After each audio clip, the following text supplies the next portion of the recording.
It's Eric Nagel. Follow the show on all social medias at It's Eric Nagel for ways to watch or listen to the show, both live and on demand. Go to itsericnagel.com. It's Eric Nagel. He is back. Segment 2 of the show. Eric and Jordan here with you, talking about television, movies, streaming updates, all the news that is fit to print. And we are going to give it to you. Much like X, we are going to give it to you. And as we start off segment 2, we talk about things that we've been watching and enjoying ourselves. Jordan, what have you been watching and enjoying? I am caught up until tonight's show of Peacemaker Season 2. The last episode I watched was episode 5. Episode 6 did drop tonight as we went live. The 5th episode wasn't bad. A little bit better than the last 4 have been. I still don't understand the whole side plot with Eagly and the Eagle Hunter. I thought that was pointless. I didn't like it. I think it was weird. Just James Gunn thought it was funny, and it was a way to get Michael Rooker into it. So right. He was going to do. Yeah. So that was that. I think now that he has moved on to the other side, as it were, I think the pacing will pick up a little bit more. Shenanigans and hijinks will ensue. So check that out. Alien Earth just ended its first season run. 8 I can watch it now. You can watch it now. I enjoyed it. The internet is mixed. I think they didn't get the result in the season finale that they all wanted to see. I think it's smart to not give you. What do they want to see? Alien? No, there's this character, this like little eyeball monster that is actually really fantastic, which may actually be part of a Halloween costume I'm going to do this year. Was it Starro or Starry, whatever? No, I think it's called T. oscillus is the scientific name. It's just this little eyeball monster that burrows into things' heads, pulls out the other eyeball, goes in, and then takes over the body. Right. There was this long buildup of if it gets into a human, you might be able to hear it talk, and then there's a whole everyone didn't get what they wanted to see. But I think if they can get a season 2, it hasn't been official, but if season 2 comes around, you're going to see a lot more of that. Okay. I watched the first Tron movie, 1982, just to get ready to go see Tron Ares in a couple weeks. I'm excited for that. It's for what it was. It's ahead of its time in 1982. A lot of it didn't hold up, but it's still fun to watch the old Tron movie. I'll watch Tron Legacy. I was thinking about going back and because it's all on Disney Plus and they put the 4K versions up. So I don't know about this Tron Ares thing. I don't know how. I'm excited. I got tickets to go see it the Wednesday before we do our show in 2 weeks. So I'll have a nice review for it for our show there. So I did that. And then I watched a documentary. And the reason I watched the documentary because I got myself a Lego set. I know it's been a while. I don't usually buy Legos. I decided to splurge, and I bought myself a new Lego ship. And the Lego ship has a documentary, not for the Lego portion of it, but the ship itself. And it's called Endurance. It's on Disney Plus. It's about the expedition of Shackleton, who goes down to the Antarctic with the Endurance and most of his crew and everything. They die. They have to eat the dogs. They're like going to die on Antarctica, and then 3 of them hike their way out to find like thing. That feels like it, but not very many of the crew survive. But it was really, really interesting, and this Lego set is based off that ship. So looking very much forward to building that sucker. That looks kind of cool. Yeah, it's gonna be a neat one. So I watched that documentary. It was actually really cool. So I'm going to probably check out more stuff. I've been listening to a few things. Nine Inch Nails' Tron Ares soundtrack came out last week after we had ended the show. Ooh. I've been listening to it. I'm enjoying it. However, I don't think, as much as I love Nine Inch Nails, I don't think it holds up to the same awesomeness that the Daft Punk one did. But I like it. I'm excited for it. We'll see. Smashing Pumpkins put out a new song called Chrome Jets, which sounds really good. A little more rock. Almost sounds like an Ozzy like type of song, which was interesting. And then there's a new Limp Bizkit song that I'm actually kind of into. It's going to be featured on the Battlefield soundtrack coming out this October. And the song is called Making Love to Morgan Wallen. It's very interesting, very weird. But yeah, I've been that's what I've been watching and listening to. I haven't been playing anything lately. Some Mario Kart, but that's about it. Right. So I have been I've gotten back into Sea of Thieves because of their Smugglers Run thing, so I've been doing that. Still doing Phasmo time to time. I realize I have so many other games. I need to stop playing the same games over and over. I got to play the other games that I bought. Yeah. So I'm definitely going to do that. I'm going to play. We get some No Man's Sky this weekend. We got that big update that just happened. Yeah. We could do No Man's Sky, but I have all those anomaly games too. Like one's called Twisted Gallery. Okay. So you're walking through a museum. You're a security guard, and you got to discover the anomalies that are going on in the museum, or there's going to be a problem. Like you die, and so I've been playing those. But I've been watching some documentaries myself, and I was watching the Billy Joel 2-parter documentary on there called "And So It Goes." Where's that streaming? HBO Max. Okay. And I really enjoyed it.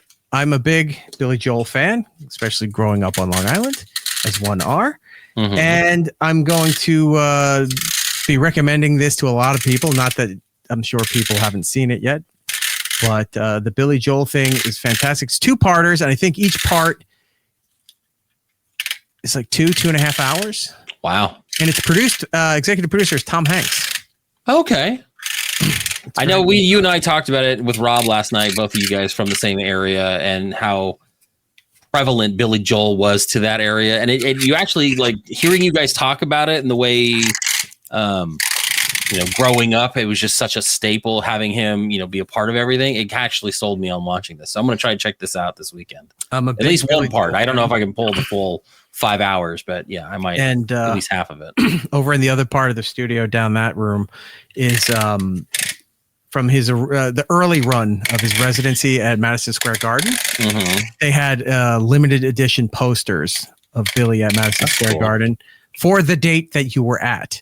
Yeah. So a lot of concerts are doing that. Yeah. I have that framed. I got to, I moved things around post the studio. When we had to rebuild the studio and all that, I forgot to hang that back up. The double floods of 2020. Right. So I'll have to hang that back up. But yes, go to HBO Max and watch the 2-part Billy Joel documentary. And So It Goes. Nice. And now I'm currently, I'm in the middle of it. I haven't finished it yet, but over on Hulu, they have a documentary for Lilith Fair. About how it all came together, the impact that it had in the 90s, what was going on in the music industry in the 90s that warranted that kind of a festival to be created, and the impact that it had on not only the artists that were there, but the industry itself and the artists now that are out that have been influenced by like Patti Cole and Sarah McLachlan, Tracy Chapman, Sheryl Crow. The list goes on and on. Go Girls, all of that stuff. It's really interesting, and it's so very 90s because they were filming everything during that tour. So 96, 97, 98, 99. There's all these footage. Like Lilith, before the Lilith tour, they were doing specialty shows with these lineups, and they would just be like one show here, one show there. And then by 97, they got the whole thing together to do a full-blown tour. And then it became the Lilith tour, and it's very interesting. It's on Hulu. Go and check that out. So much Birkenstocks. And then the final episode of Peacemakers tonight, right? Is it a final? I think it's only 6, right? I think we get more than 6, because if it's only 6, then this is going to be a very lackluster season, because this has been boring up until now. So I think we get more than that, but yes, episode 6 is out tonight, so I'll probably watch it. You can probably watch it. So, all right, well, out now in theaters, we got One Battle After Another, Leonardo DiCaprio movie. The Strangers Chapter 2, continuation of the Strangers movies, horror movies franchise. And then Eric's favorite, Gabby's Dollhouse, is hitting theaters with a live action movie. Kristen Wiig is in this one. So. And Gloria Estefan plays her grandmother in the movie. I mean, that's crazy. Really was a daunting task trying to figure out if we're going to go to the movie theater or not. I don't know if my kid has the attention span being too young to sit in the movie theater to watch a movie. So what I decided to do is we're not going to go to the theater, but I imagine within a few weeks it'll be available on demand. Oh, I'm sure. Unless it becomes the big $1 billion juggernaut that I'm predicting it's going to be. I hope it does. But they're doing specialty, like a lot of big movies, specialty popcorn buckets. Yeah. And I got to go to Cinemark tomorrow and get the buckets, the specialty cup. I'm going to go buy that stuff and then, hide it away. And when the movie comes out on demand, I'll do a movie night. I'll make popcorn, all of that stuff there, and then I'll surprise her with that stuff. That's cool. To kind of add to the movie going experience as we watch it at home. Well, that's always fun. So that'll be cool. Yes. Over on Netflix, Karate Kid Legends is coming out this Saturday. So that'll be out there. HBO Max, like we were talking about. Peacemaker out now, episode 6. Over on Disney Plus and Hulu, Alien Earth episode 8. It is the season ending episode. So all 8 episodes out now over on Disney Plus and Hulu. Like Eric said, Lilith Fair Building a Mystery documentary is out as well. Marvel Zombies, the cartoon continuation of the Marvel. It's on the front page banner of Disney Plus. They are pushing this one. And can I ask I've got mixed reviews all over the place. Have you seen any of it yet or no? I haven't, no. Okay. I think it came out Do you yesterday. care about this? Like, is this exciting to you as a comic book fan? It's cool. Super. I remember the Marvel Zombies comics when they first came out were pretty groundbreaking, and it's like, okay, that's really cool. But that was at the height of like zombie movies coming out all the time and things like that. I think it may have outstayed its welcome. No one's into The Walking Dead much anymore, so I think it's going to be cool. They're bringing back characters like Wanda's coming back in this one. It's actually voiced by Olsen, which is going to be great. So she's kind of coming back. Was this a specialty series? It is. So like they did not just for the MCU, but was this a comic book series that I wasn't aware of? They did an original comic book run, and then it got popular, so they did it again, and then it kind of had its own little thing for a while. So it should be good. I'm looking forward to it, and I like that kind of stuff. Over on Hulu, I just think we're so worn out on the zombie stuff. I think that's why they only did a limited 6-episode or even 5-episode little miniseries. Ooh, I like it. Nice. Look at that. Also over on Hulu, The Lowdown looks like an Ethan Hawke kind of noir type show. I haven't seen too much on it, but I do like Ethan Hawke, so I'm gonna go check that out. Over on Amazon Prime, Gen V season 2. We were talking about this last night. I'd forgotten that it came out, so I'm gonna go watch that. I believe the first 3 episodes are out, so that'll be a good one. I like that whole world. That'll be nice to have before the series ending season coming out of the other series. Peacock has Megan 2.0. If you guys want to watch a mediocre horror movie, January 25th, 2000. Ant Drive the Cars. O&A Storm Center 2000. I guess there was a snowstorm around this time. And Marie Osmond in studio. There you go. Yeah, no one's going to hear it, but it's nice. Right. And then over on Video on Demand, Fantastic Four is available for your purchasing pleasures. It will be coming out at the end of October in physical media and most likely around that time or early November for Disney Plus for all of you who stuck with it and didn't cancel your subscription.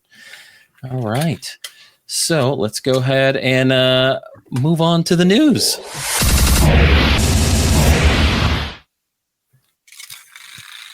This weekend is LA Comic-Con, and guess who's gonna be there? The AI Stan Lee. Oh, the hologram Stan Lee? Hologram Stan Lee. So still making cameos. 7 years after his death at the age of 95, he will be once again a presence at the LA Comic-Con, this time as a hologram that will use AI to have conversations with fans. Fans will be able to speak with the hologram of Stan Lee at a Stan Lee Experience section, a 1,500-foot enclosed booth, which costs between $15 to $20 to enter, depending on whether you buy tickets ahead of time. And like meeting a celebrity or getting autographs, there will be paid opportunities to take photos with the hologram or have a 3-minute one-on-one conversation with it. What could a conversation be like? with the AI. Like, could you ask him? It's like, where's the gold hidden? Hey, true believers. I don't know. What are your Legend of Stan's gold? What are your real thoughts on Jack Kirby? Oof. Here's a quote. We'll never put words into his mouth that aren't in line with things he spoke about in his lifetime, said Bob Sabuni, head of the Stan Lee Legacy programs for Cartoon Studios and former Marvel executive. Fortunately, with decades of footage capturing his thoughts on so many subjects, we can build a voice that stays true, not always word for word, but always faithful in spirit, context, and intent. According to organizers, the Lee hologram may also pop up in different parts of the convention as a surprise, perhaps to introduce a top-tier panel or two. This convention runs this weekend, September 26th through the 28th. That is, I think it's a little disturbing. I kind of want to see it. I definitely want to see, I want to see footage of it. But it is weird. We're not going to top the Tupac hologram. No, that was a way ahead of its time. So Stan Lee's coming back from the dead. Speaking of zombies, if you're in the LA area, please, if you're there, try to get some footage. I want to see this thing. But yeah, Beyond the Spider-Verse is actually moving its dates to Father's Day weekend, 2027. They've been pushing this movie out forever. I know, the writer's strike and all that stuff pushed everything, but now it's going to be coming out June 18th, 2027 in IMAX and premium formats. The new date will cover the Juneteenth holiday as well as Father's Day. It was previously slated for June 25th, 2027. Speaking of Spider-Man news. Look at this, December 3rd, 1999. Oh, that would be great. I wonder what's on that one. All right, let's take a look. Got the notes right here. I like that. Take a look. Let's see what's on here.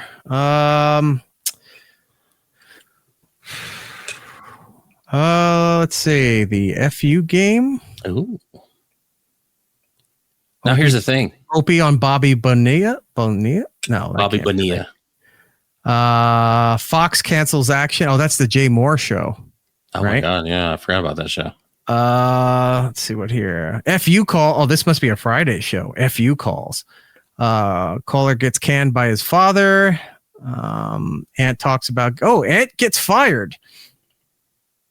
Oh, 99. What did he get fired from then? I don't know. Who knew the path he was blazing? No, I know the audio might be disappearing, but do you sign that and send that to a lucky listener? Maybe. At least. Maybe. Good. I'll do that. So, all right, moving on. Psycho Mark uses a fleshlight. Maybe I don't want to hear the audio of that one. If you calls, more. Wow, this was a lot of FU calls here. Nice. Stevie Wonder wants to see callers about Stevie Wonder. Okay. The sounds of Mars. Oh, I guess they just had gotten audio back from Mars. That's cool. Okay. Science on this show. More Stevie Wonder stuff. Riveting. Okay. Very riveting. More FU calls. There you go. More Spider-Man news. Tom Holland suffers a concussion on the Spider-Man set, and he's taking a break from filming. He was on a UK set of Spider-Man Brand New Day this past Friday when he got an injury as described as a mild concussion, and say he will take a break from filming for several days. Sony, which is behind the movie, will meet Monday to decide how to move forward with the production. Nobody else is said to have been injured. What happened to him? There was like a stunt that went wrong, and he just hit his head and got a concussion, which I'm assuming because of all this, it pushed production back, and that's probably why Bernthal had to bounce out at Comic-Con. So we need you to fill it. Like he was the backup in Broadway. You got to fill in as Spider-Man. I can't get into this suit. The Punisher Spider-Man.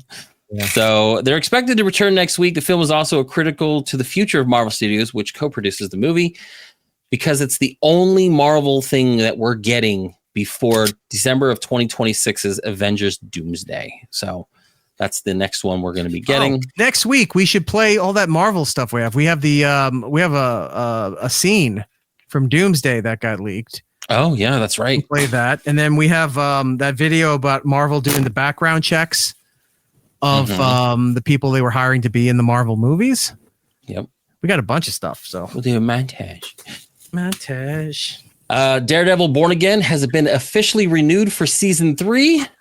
That's well ahead of season 2 even coming out. They just finished up season 1. That's good. But yeah, Variety can confirm the show will begin shooting with stars Charlie Cox and Vincent D'Onofrio in early 2026. The renewal news comes after there has been online speculation that the return of The Man Without Fear would conclude just after 2 seasons.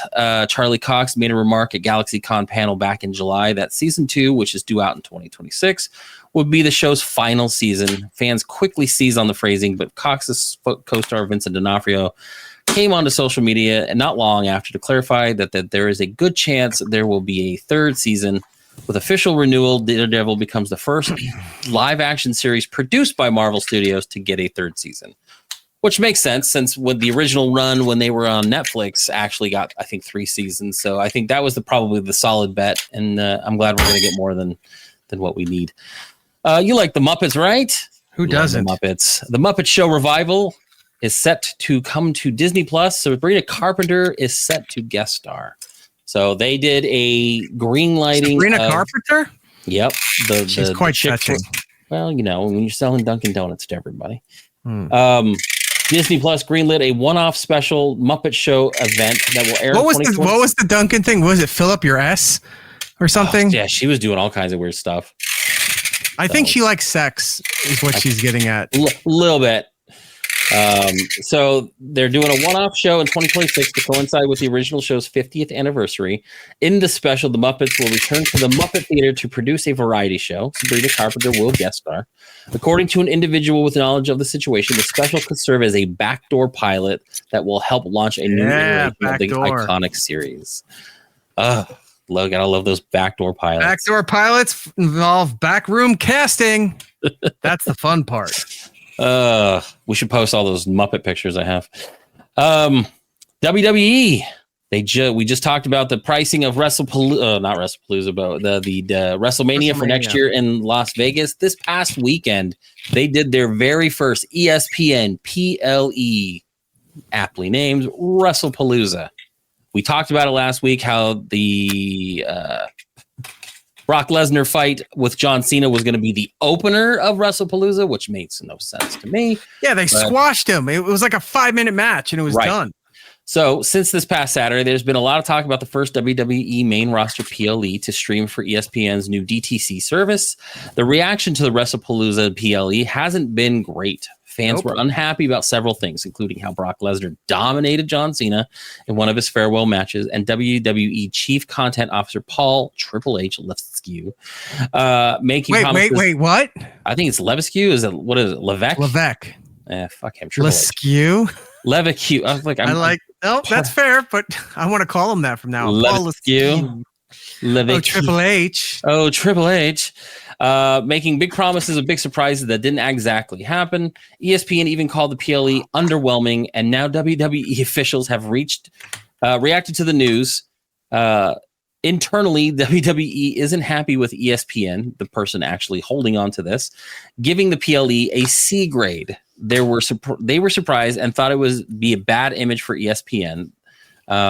There were a number of people within WWE surprised and puzzled that ESPN would publish an article grading their first ever WWE PLE at a C level. Those within were openly wondering why ESPN would want that kind of online stigma after what many considered a fairly standard event from WWE. So it seems that this partnership is off to a rocky start. In the ESPN article, the only thing that saved it from being truly average was the match between Stephanie Vaquer?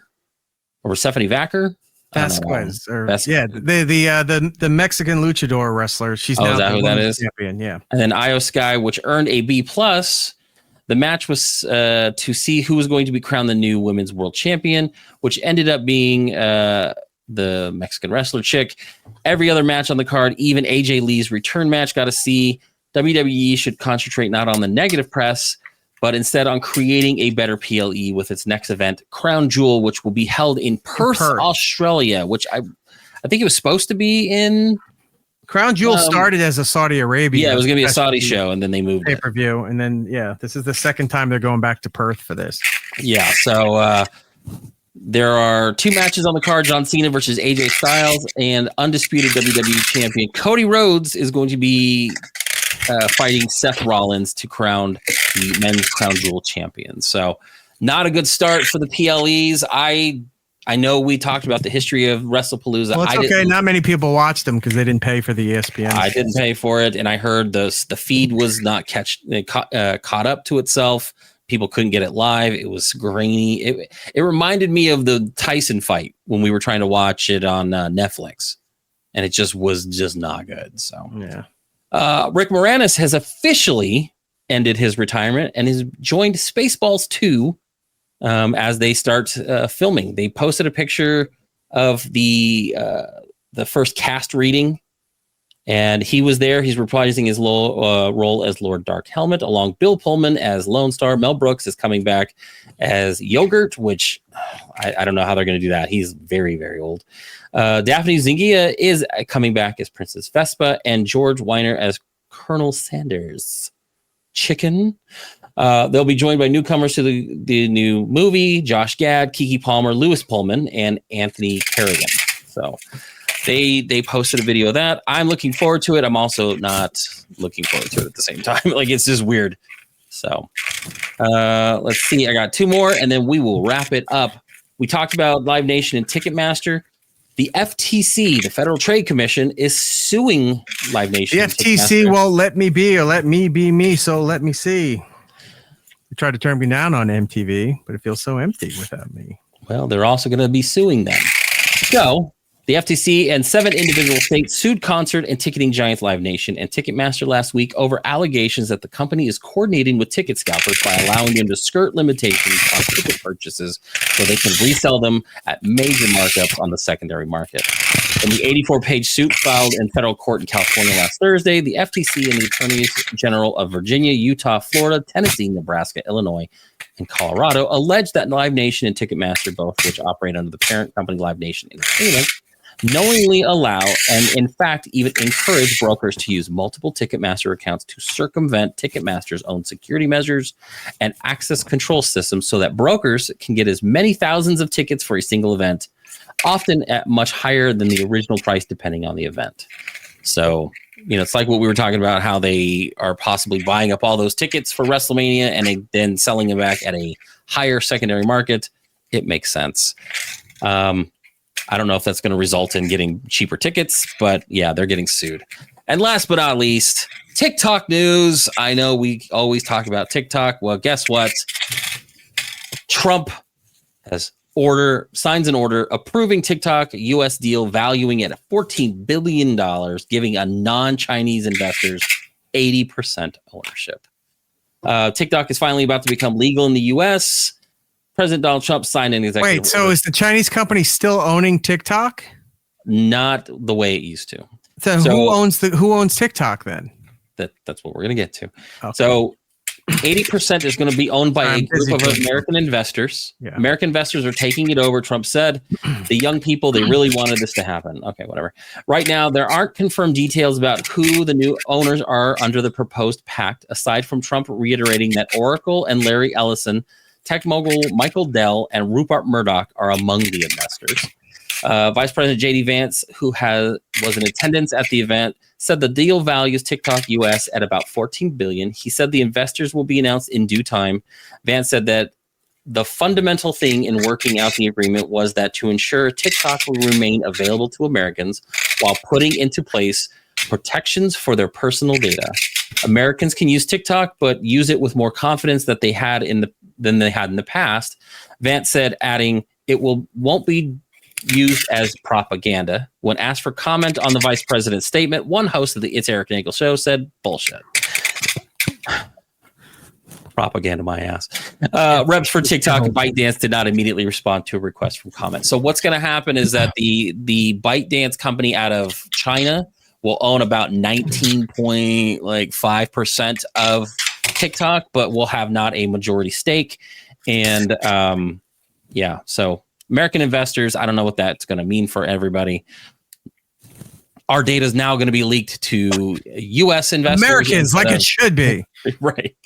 Much like Target, they'll have all our data instead of the Chinese. Right. So that wraps up our news for the week. All right. Fantastic. We need what to was, get what out was of the final count on your your side activities there? 7 DAT tapes. Okay, cool. Yeah. Right. Here's one's January 11th, 2000. Let's see what's on it, shall we? We'll do one more before we go. Well, while you're doing that, here we go. I got it. Sleep sex stories. More sleep sex stories. Upright Citizens Brigade story from the Today Show. More sleep sex stories. Video game talk. Medal of Honor and Half-Life. Oh my God! Wow, when was this? 2000.